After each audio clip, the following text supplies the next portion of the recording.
গতকাল আপনি বললেন তারেককে নিয়ে এসে বিচার করা হবে না, তাকে তার বিচার বাস্তবায়ন করা হবে। গতকাল আপনি বলছেন, এর আগেও আরেকবার বলেছেন। আমি প্রধানমন্ত্রীর উদ্দেশ্যে বলতে চাই, তারেক রহমানকে দেশে নিয়ে এসে বিচার বাস্তবায়ন করবেন, তার আগে না আপনার বিচার হয়ে যায়। এই যে প্রধানমন্ত্রী আমাদের বাংলাদেশের দামি এবং দখলদার প্রধানমন্ত্রী, তিনি কয়েকটা জিনিস খুব ভালোবাসেন। সেগুলো কি জানেন? একটা হলো মিথ্যা কথা বলতে ভালোবাসেন, আরেকটা হচ্ছে উনার যে ছাপা কিছু উন্নয়নের কথা বলেন, বস্তা পচা আবর্জনা উন্নয়ন, সেই উন্নয়নের কথা বলতে ভালোবাসেন। আর ভালোবাসেন বিএনপির নেতা কর্মীদেরকে বিরুদ্ধে মামলা দিতে ভালোবাসেন, সাজা দিতে ভালোবাসেন। আর আরেকটা ভালোবাসেন প্রধানমন্ত্রী, সেটা হলো বিএনপির নেতাদেরকে কারাগারে ঢুকিয়ে রাখতে। খুবই আনন্দ পান বিএনপির নেতারা কারাগারে থাক, এইটা শুনলে প্রধানমন্ত্রী যেন ঈদের আনন্দ লাভ করে। এই কারণেই ঢাকা জেলার সভাপতি খন্দকার আবু আশফাক, যে 2 বার উপজেলা চেয়ারম্যান ছিল, তাকে কারাগারে নিয়ে যাওয়া হয়েছে। এর আগে নিয়ে যাওয়া হয়েছে যুবদলের বিপ্লবী সভাপতি সুলতান সালাউদ্দিন টুকু, সাবেক সভাপতি সাইফুল ইসলাম নীরব এবং তরুণ জননেতা, যাকে সবাই ঢাকার লোক বলে জনতার মেয়র, সেই প্রকৌশলী ইশরাক হোসেন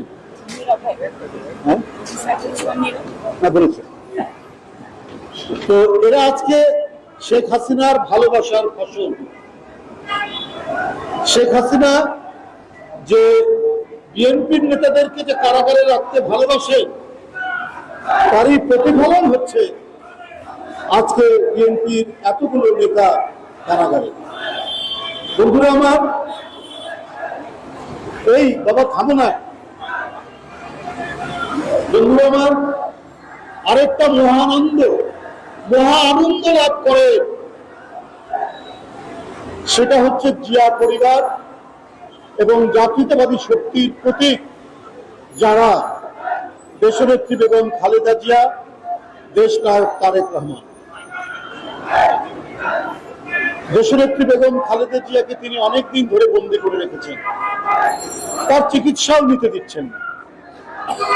তিনি রোগে শোকে আক্রান্ত, না মিলছে মুক্তি, না মিলছে উন্নত চিকিৎসা। বিএনপির ভারপ্রাপ্ত চেয়ারম্যান, তিনি আছেন বাংলাদেশ থেকে অনেক দূরে, ইংল্যান্ডে রয়েছেন, ব্রিটেনে রয়েছেন। তারপরেও শেখ হাসিনা তাদেরকে সাজা দেওয়ার যে আনন্দ, সে আনন্দ তিনি সেখান থেকে তিনি বিচ্যুত হতে পারছেন না। এবং তার ভিতরে এত দেশ, এত বিদ্বেষ। এই ভাই স্লোগান দিয়েন না প্লিজ, স্লোগান দিয়েন না। তিনি এতই বিদ্বেষে পরিপূর্ণ, এতই প্রতিহিংসা তার, মানে কিছু জ্বর আসে না, কিছু জ্বর আসে থেমে থেমে, এই ভালো হয়ে গেল, আবার 2 ঘন্টা পর আবার জ্বর আসে। এই তোমরা থামো না ভাই, এখন আসছে, হ্যাঁ এখন আসবে, এই থামো কি তোমরা। তো শেখ হাসিনার বিদ্বেষের বহিঃপ্রকাশ, তার জ্বরের বহিঃপ্রকাশ ঘটে দেশনেত্রী বেগম খালেদা জিয়ার বিরুদ্ধে, দেশনায়ক তারেক রহমানের বিরুদ্ধে বিষোদ্গার করে। এই জ্বর যেন থামে না, মাঝে মাঝে এই দমকা জ্বর তার মনের মধ্যে ক্রিয়া করে, তার মনের মধ্যে এটা জেগে উঠে। প্রধানমন্ত্রী, আপনি আর কত নিপীড়ন করবে, কত অত্যাচার করবে, তারপরে আপনার বিদ্বেষ জিয়া পরিবারের প্রতি, গণতন্ত্রকামী মানুষের প্রতি কমবে? এটা কি আপনি বলতে পারেন? গতকাল আপনি বললেন তারেককে নিয়ে এসে বিচার করা হবে না, তাকে তার বিচার বাস্তবায়ন করা হবে। গতকাল আপনি বলছেন, এর আগেও আরেকবার বলেছেন। আমি প্রধানমন্ত্রীর উদ্দেশ্যে বলতে চাই, তারেক রহমানকে দেশে নিয়ে এসে বিচার বাস্তবায়ন করবেন, তার আগে না আপনার বিচার হয়ে যায়। পরিস্থিতি এমন পর্যায়ে আপনি আর এমন ডুবতে শুরু করেছেন যে আর তাও খুঁজে পাচ্ছেন না। পুকুরের যে তলা, যে ভূমি, সেই ভূমিতে আপনার পা এখনো পড়ছে না। এমন ডুবা আপনি ডুবছেন। আপনার অর্থনীতি একেবারে ধ্বংস করে দিয়েছেন। যত ঋণ নিয়েছেন তার চাইতে অনেক বেশি পরিমাণ সুদ হয়েছে। ওই সুদ পরিশোধ করতে হবে। আর প্রধানমন্ত্রী, আপনার সরকারের পাপ এবং পাপের সুদ সহ আপনার যে বিচার হবে, ওই বিচারের জন্য আপনি প্রস্তুত থাকেন। তারপরে আপনি বিএনপির ভারপ্রাপ্ত চেয়ারম্যানের কথা বলবেন। আপনার ছাত্রলীগ ডাকাতি করে, আপনার ছাত্রলীগ নারীর শ্লীলতাহানি করে, আপনার যুবলীগ টেন্ডারবাজি করতে নিজের ছেলেদেরকে আজকে এই 16-17 বছরে প্রায় 50 জনের অধিক নেতাকর্মী নিজের দলের লোককে তারা হত্যা করেছে। এই পাপগুলো,